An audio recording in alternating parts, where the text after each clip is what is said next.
Hi, my name is Elsie Jamison, and I'm here to tell you the scoop about septic systems. I'm here with Elijah Gandy, the new co-owner with him and his family of Mike Kalin Excavating. Hi there. Elijah, take it away. Okay, well, as you see here, this is the septic tank. This is what takes all the liquid from the house, the solids and the liquid from the toilet to the shower to the kitchen sink. This is the clean out. So if this is ever to back up, you want to open this clean out and see if there's a clog on the pipe coming in. If you see there's a clog, you know it's not an issue with your tank, it's an issue here with the house. So, from the tank, where do we go next? from the tank, as the liquid fills up, the outfall pipe comes out here. So it's going to come out and it comes out to the field bed, which it follows right through here. And it's going to come out through the center of this bed to the D box in the center. Okay, and what's attached to the D box? Oh, this perforated pipe, which this pipe has to be face down on top of the stone. Okay. So all the liquid runs out that comes into the D box from the tank. So the liquid comes out the D box into the field bed and the solids drain. stay in the tank? Yes. Okay, let's go take a look at the D box.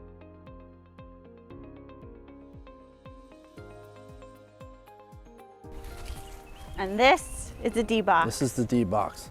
This is where all the liquid comes in from your septic tank. So if you look in here, this pipe, this is higher than these outfall pipes by about 1 inch. So your liquid comes in from the tank and it fills up this box. But once it fills up this box, it's going to come in to the bottom of these pipes and it's going to drain evenly because this distributes the water evenly. Now, when I do a septic inspection, I want to make sure that the liquid is at the bottom of these lateral pipes. If it's elevated, it means it's holding water out in your system, which you don't want. That's a telltale sign that the bed's probably reached its life, or that the tank has been full more than once and it's pushed out solids into your tank, which clogs the pipes. So when you do a septic inspection, what's the first thing you look at? You go to the tank? The first thing I want to do is I want to find the tank. And I want to look for the elevation of the liquid in the tank. If I see that it's kind of high, it's starting to tell me that there's a problem with your field bed. So after I find the tank though, I want to find the distribution box. So I'm going to look for the field bed, and when I find the field bed, I'll probe around one way, or I have a camera with a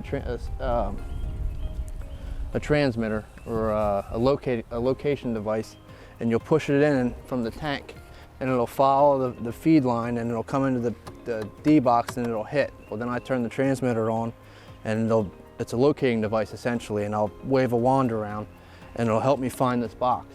Well, then once I find it, I can probe. I'll hook this concrete lid here. Then I'll start to uncover it. Well, when I uncover it, that's when it tells me whether or not the system's good or bad. Like if this has solids or toilet paper in it, that means that your septic tank has been over full. So what's the most important way we can help people maintain their septic systems? Get your tank pumped about every 2 years. About every 2 years? Yeah, well, okay. Every 2 years. Okay. Yeah.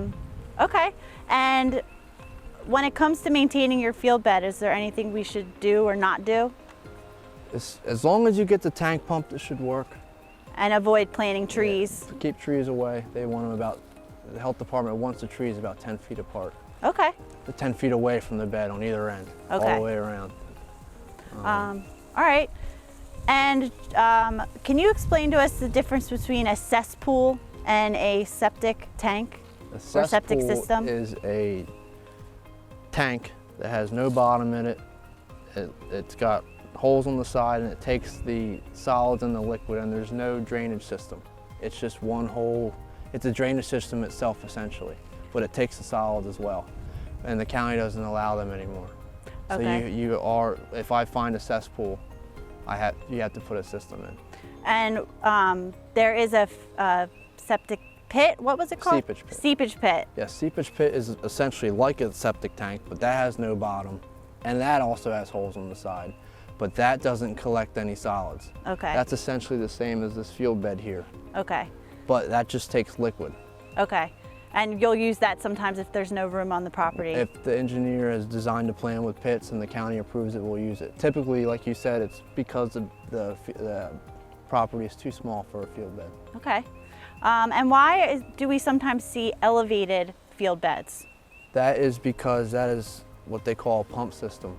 That involves 2 tanks. So they use pump systems because seasonal high of the groundwater is too high in the ground.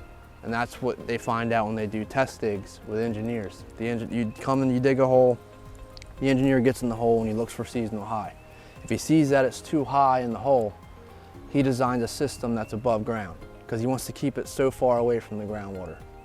So what will happen is once the pump system's designed, we'll do the clay removal. We'll pump this up with sand and we'll build it up as high as we can get, or high, not as high as we can get, but as high as it's been designed on the plan. Mm-hmm. And then we build the bed and it's just elevated. So instead of like this system, which is gravity is taking the liquids down, you have the pump system pushing the liquids up to the elevated bed. So gravity or conventional system, it goes house, tank, D-box, bed.